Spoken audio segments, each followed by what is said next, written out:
नमस्कार, बहुत बहुत स्वागत है आप सभी का। आप देख रहे हैं एनएमएफ न्यूज। आपके साथ मैं हूं नमता चौधरी, मेरे साथ है मेरे सहयोगी रोहित पांडे। आखिरकार वो दिन आ ही गया जिसका बिहार के साथ साथ पूरे देश की जनता को बेसब्री से इंतजार था, क्योंकि सब जानते हैं कि देश में ऐसे कुछ ही चुनिंदा राज्य हैं जिनकी राजनीति बड़ी दिलचस्प है और उनमें से बिहार भी एक राज्य है।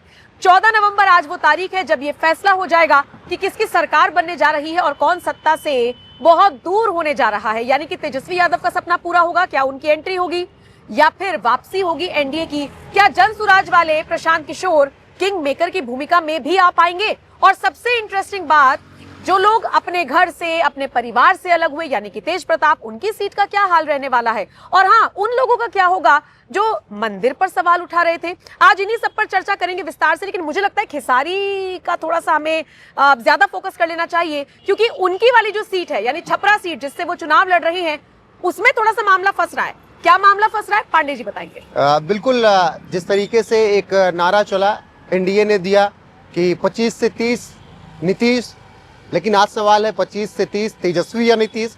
इससे इतर छपरा अगर हम चलेंगे तो 25 से 30 खेसारी या फिर छोटी कुमारी, ये सबसे बड़ा सवाल है। छोटी कुमारी जो कि एनडीए की कैंडिडेट है और खेसारी जो कि आरजेडी के टिकट पर चुनाव लड़ रहे हैं। अब एग्जिट पोल में हमने आपको बताया था कि पेच फंस रहा है, खेसारी बहुत आसानी से वहां से चुनाव नहीं निकाल रहे हैं। एग्जिट पोल बीती बात हो गई, अब एग्जैक्ट नतीजों की बात अब से कुछ देर में शुरू हो जाएगी और खेसारी की तस्वीरें भी साफ होंगी, छोटी कुमारी की भी तस्वीरें साफ होंगी। लेकिन अब से कुछ देर पहले कुछ पत्रकारों का विश्लेषण आया। वो पत्रकारों का विश्लेषण मैं आपको अगर बताऊं तो खेसारी लाल यादव के लिए बड़ी चिंता की बात, बहुत आसान नहीं है उन्हें छपरा सीट निकाल पाना।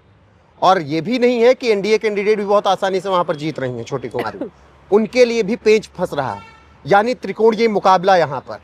तो खेसारी और छोटी कुमारी के बीच तगड़ी टक्कर है, लेकिन तीसरा कैंडिडेट तय करेगा कि कौन जीतेगा। जितना वोट तीसरा कैंडिडेट काटेगा उतना ही जीत का अंतर यहाँ पर खेसारी और छोटी कुमारी के बीच जीत हार का अंतर हो सकता है। मैं सीधे से आपको अगर पढ़कर कुछ बताऊं तो छपरा सीट से आरजेडी ने भोजपुरी के सुपरस्टार खेसारी लाल यादव को उम्मीदवार बनाया, इस वजह से ये सीट ज़्यादा चर्चा में रही। फिर खेसारी के जिस तरीके से बयान आए राम मंदिर को लेकर, फिर तमाम योगी आदित्यनाथ को लेकर जो तमाम बयान आए, उसके बाद आरजेडी को भी इसका नुकसान हुआ।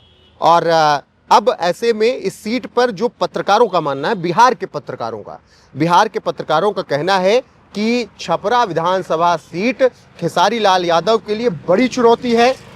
साख का सवाल तेजस्वी के लिए भी बन गया है, क्योंकि मंदिर पर सवाल उठाए गए, वही उसी पार्टी से जिसने महाकुंभ को फर्जी बता दिया था। पत्रकारों का जो अनुमान है वो कह रहा है कि बीजेपी उम्मीदवार दोनों के लिए चिंता का सबब बन सकते हैं, छोटी कुमारी यानी खेसारी के लिए और भी जो कैंडिडेट है उनके लिए। पत्रकारों ने एग्जिट पोल में जो बातें कही थी, अब उस पर कल उन्होंने जो विश्लेषण किया उस पर उन्होंने बताया कि अगर खेसारी जीतते भी हैं तो बहुत छोटा मार्जिन होगा, लेकिन बहुत खेसारी के लिए आसान नहीं होने वाला, क्योंकि ये गढ़ कांग्रेस का भी रहा है और आरजेडी के कैंडिडेट उतार दिए गए। यहाँ 17 चुनाव हुए और कांग्रेस का अच्छा खासा दबदबा रहा। तो जब टिकट बंटवारा हो रहा था तब ये इंडिया ब्लॉक में चर्चा चल रही थी छपरा खेसारी को ना दिया जाए, क्योंकि ये कांग्रेस के दबदबे वाली सीट है। और 1957 के बाद से यहाँ पर जब पहला चुनाव हुआ तब से यहाँ पर कांग्रेस लगातार 4 बार जीत गई। 1972 में भी 72 तक जीतती रही कांग्रेस। छपरा की जनता ने 2005 में जेडीयू के राम परवश राय को चुनाव जिताकर विधानसभा भेजा। 2010 में सीट बीजेपी के खाते में आ गई। 2014 के उपचुनाव में आरजेडी के रणधीर यहां से जीत गए। 2015 का आम चुनाव हुआ, फिर से बीजेपी जीत गई। 2020 में बीजेपी के सीएन गुप्ता यहां से लगातार दूसरी बार विधायक बने, जो कि अभी तक विधायक हैं। अब छोटी कुमारी को वहां से टिकट दिया गया। यादव और मुस्लिम वोटर निर्णायक भूमिका निभा रहे हैं, लेकिन जो खबर आई चुनाव के दौरान की, वो खबर ये रही कि वैश्य समाज जो है, दलित समाज जो है, राजपूत जो हैं, उन्होंने लामबंदी की और उस लामबंदी ने खेसारी के लिए मुश्किलें पैदा कर। एक और कारण इसमें राजीव प्रताप रूढ़ी भी हैं। राजीव प्रताप रूढ़ी के ही लोकसभा क्षेत्र में खेसारी का ये छपरा आता है, सारण में। सारण से वो लोकसभा सांसद हैं और जिस तरीके से नमता उन्होंने सांगा यात्रा निकाली, राजपूतों को एकजुट कर दिया। 2025 में राजपूत अलग थलग थे, मतलब ना वो बीजेपी के साथ थे ना जेडीयू के साथ, मतलब आरजेडी की तरफ चले गए थे, या तो वोट ही नहीं किया उन्होंने, नाराजगी थी। लेकिन राजीव प्रताप रूढ़ी को जब ये जिम्मेदारी दी गई तो उन्होंने सांगा यात्रा से, डोर टू डोर कैंपेन से राजपूतों को लामबंद किया और फिर छोटी कुमारी की तरफ सबका माहौल बनवाया। और राजपूत लामबंद हुए तो उनके साथ दलित भी लामबंद हुए, वैश्य समाज भी आया। तो जो मुस्लिम और यादव वाला समीकरण लेकर खेसारी चले थे उसको तोड़ दिया। और जब उन्होंने बयान दिया राम मंदिर वाला, योगी आदित्यनाथ को लेकर जब उन्होंने बयान दिया, तो राजपूत, दलित समाज, महादलित समाज, इसने कहा भाई अभी ये बात ऐसी कह रहे हैं, कल को ये मतलब ये यही वाली बात है कि आप MY समीकरण को साधने के लिए MM वालों को खुश करने के लिए आपने दे दिया बयान, लेकिन बाकी लोगों की आस्था पर तो चोट लगी। और अगर आस्था पर चोट खेसारी रोहित इसे ना मानते ना, तो काशी विश्वनाथ ना जाते दर्शन करने के लिए। अब तो काशी विश्वनाथ भी जा रहे हैं, अब तो निरहुआ के बेटे से गले भी मिल रहे हैं, मनोज तिवारी के पैर छू रहे हैं, मनोज तिवारी के पैर छू रहे हैं। कोई बात नहीं, जाओ जाने दो। मनोज तिवारी के पैर छू रहे हैं। तो ये तमाम बातें हो रही हैं खेसारी के साथ। और खेसारी को भी समझ में आ गया है कि जो राजनीतिक जंग थी उसे राजनीतिक मैदान तक ही रखना था, लेकिन खेसारी ने उसे पर्सनल बना लिया। पर्सनल निरहुआ से नहीं बनाया, पर्सनल बनाया उन्होंने पवन सिंह से। अब पवन सिंह का स्टारडम क्या है ये भाई सब जानते हैं। तो 2-3 बातें हुई खेसारी के जो विरोध में जाती हुई नजर आ रही हैं। उसमें सबसे बड़ी बात राम मंदिर पर टिप्पणी करना, क्योंकि योगी आदित्यनाथ ने कहा कि मूर्खों को पहले बताओ कि राम मंदिर बनने से पहले हॉस्पिटल बन चुका था और वाल्मीकि जी के नाम पर एयरपोर्ट बन चुका था, राजा दशरथ के नाम पर अयोध्या में हॉस्पिटल था, और राम मंदिर तो तीसरी चीज थी जो बनी। यही बात तो निरहुआ ने की है कि भाई हमने किसी यूनिवर्सिटी को तोड़ के तो मंदिर नहीं बना दिया, जहाँ मंदिर था वही मंदिर बनाया है। तो अगर आप ऐसे कहते कि भाई यूनिवर्सिटी तोड़ दी है और तब मंदिर बनाया, तो हम समझते भी आपकी बात को। और फिर लोगों ने कनेक्ट ये भी कर दिया कि भाई महाकुंभ के इनके सबसे बड़े नेता फर्जी बता रहे थे, तो फिर कैंडिडेट तो बताएगा ही कि राम मंदिर की जगह हॉस्पिटल होना चाहिए। हम भी कहते हैं कि हॉस्पिटल विद्यालय होना चाहिए, लेकिन जो जहाँ का है वहां पर होना चाहिए। अब हम ये थोड़ी कह देंगे कि अजमेर शरीफ में वहां पर आप विद्यालय खोल दो, कॉलेज खोल दो, वो आस्था का केंद्र है उनका, वहाँ आस्था का केंद्र होना चाहिए, उसके बगल आप हॉस्पिटल खोल दीजिए। अगर इतनी ही बहुत ज्यादा लगाव था खेसारी को तो बोल सकते थे धन्नीपुर में मस्जिद नहीं बना रहे हो, हॉस्पिटल अच्छा सा बना दो, लेकिन जानते थे कि मुस्लिम कैंडिडेट भड़क जाएंगे। जब खेसारी ने ये बयान दिए, पवन सिंह से जब पंगा लिया, पवन सिंह पर जब टिप्पणियां की, पवन सिंह ने पहले नहीं कहा कि खेसारी ने 500 लड़कियों की जिंदगी बर्बाद की, पहले किसने कहा? खेसारी ने कहा कि पवन सिंह एक बीवी के नहीं, एक पानी पे नहीं। और फिर उसके बाद पवन सिंह ने कहा कि खेसारी तो 500 लड़कियों की जिंदगी बर्बाद कर चुके हैं भोजपुरी फिल्मों में काम दिलाने के नाम पर। तो पवन सिंह की वजह से टक्कर लेना राजपूतों को लामबंद कर गया छपरा में, राम मंदिर पर टिप्पणी करना छपरा में वहां के हिंदुओं को एक कर गया, और मुस्लिम यादव समीकरण पर वो भारी पड़ता हुआ नजर आ रहा है, जो पत्रकार अभी विश्लेषण कर रहे हैं। खेसारी को ये बात उस समय समझ भी आ गई कि मामला उल्टा पड़ रहा है, इसीलिए खेसारी ने आकर सफाई भी दे दी थी उस वक्त कि भैया ऐसी बात नहीं है, वहाँ हॉस्पिटल भी होना चाहिए, राम मंदिर भी होना चाहिए, आस्था का केंद्र है। उन्होंने बचाव करने की कोशिश की, लेकिन तब तक तीर कमान से निकल चुका था और खेसारी के लिए बहुत मुश्किल हो गया। और देखिए उनके बयान को तेजस्वी ने भी डिफेंड नहीं किया, जो तेजस्वी इतनी बातें कहते हैं उन्होंने डिफेंड नहीं किया, आरजेडी किसी नेता ने डिफेंड नहीं किया। खेसारी को जब निरहुआ ने, अच्छा नमता खेसारी का बयान उतना वायरल भी नहीं हुआ था, लोगों तक उतना पहुंचा ही नहीं था, इस मुद्दे को उठाया किसने? निरहुआ ने। उन्होंने जैसे ही यदमुल्ला कहा, माहौल ही बदल कर रख दिया उन्होंने।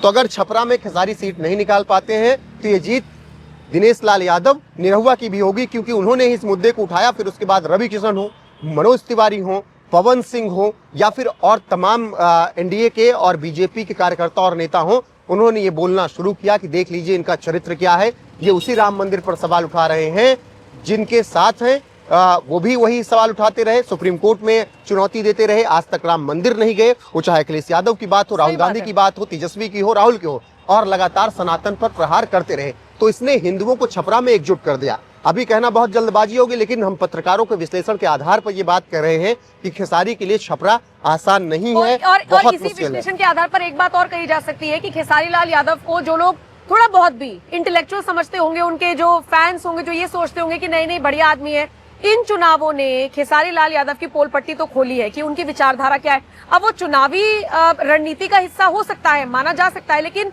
बार बार एक ही तरीके के बयान देना और एक पर्टिकुलरली किसी को ये कह लीजिए आघात पहुंचाने की कोशिश करना, लोगों को कहीं ना कहीं लगा। अब वो देखिए कैसी कैसी बातें कर रहे हैं कि घर में बीवी, बाहर में चलूंगा तो वो बहन जैसी हो जाएगी। ये उनकी सोच को दिखाता है कि वो क्या बोल रहे हैं।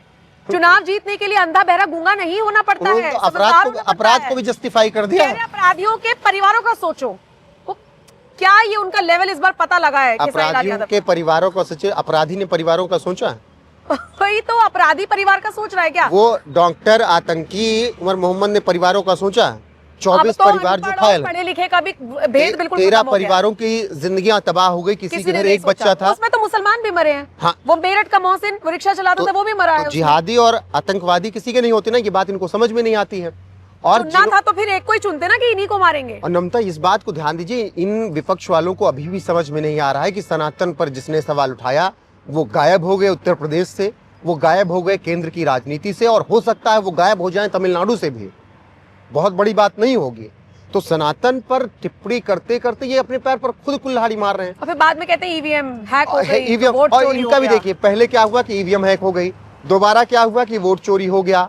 भाई जब ईवीएम हो गई तो वोट चोरी करने की जरूरत क्या सबसे थी? बड़ी बात, चुनाव नतीजे आने से पहले सब कुछ कैसे हो जा रहा है। हाँ, और ईवीएम, नतीजे अगर मान लीजिए नतीजे इनके पक्ष में चले गए तो यही तो कह रहे हैं कि अगर 140 सीटें आई, दिग्विजय सिंह का बयान, अगर 140 सीटें आई तो चुनाव अच्छा हुआ। अच्छा, बहुत बढ़िया। अगर 140 सीटें नहीं आई तो समझ लो वोट चोरी हुआ। मतलब इन्होंने जनता को वाकई में बेवकूफ समझ लिया है। और एक एमएलए हैं आरजेडी के, वो भाई साहब कह रहे हैं कि अगर काउंटिंग धीमी हुई, रिजल्ट ना आए, तो बिहार में नेपाल वाला हाल हो जाएगा। सुनील सिंह तो आरजेडी में। ये इस तरीके की बात, और ये उस पार्टी के गठबंधन में है जो संविधान की कॉपी लहराकर कहते हैं कि हम संविधान बचाने नहीं, के क्यों नहीं कहेंगे नेपाल जैसी बात। कह रहे हैं ना राहुल गांधी भी, मैं जेनजी के साथ हूँ।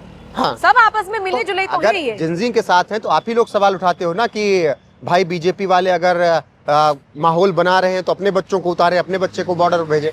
तो सवाल अब दूसरा पक्ष भी कर रहा है कि अगर जिंजी से शुरुआत करनी है तो फिर रेहान से शुरू कीजिए, रेहान को सड़कों पर उतारिए। रेहान राजीव वाड्रा, मतलब जो उनके भांजे हैं, वो भांजी हैं, लेकिन भांजे और भांजी तो विदेश में पढ़ेंगे, राहुल मामा उनको विदेश लेके जाएंगे। लेकिन यहाँ का जो जिंजी है, जो कांग्रेस का वोटर है, उसका जो बेटा है, वो सड़क पर उतरे, नेपाल जैसे हाल बनाए।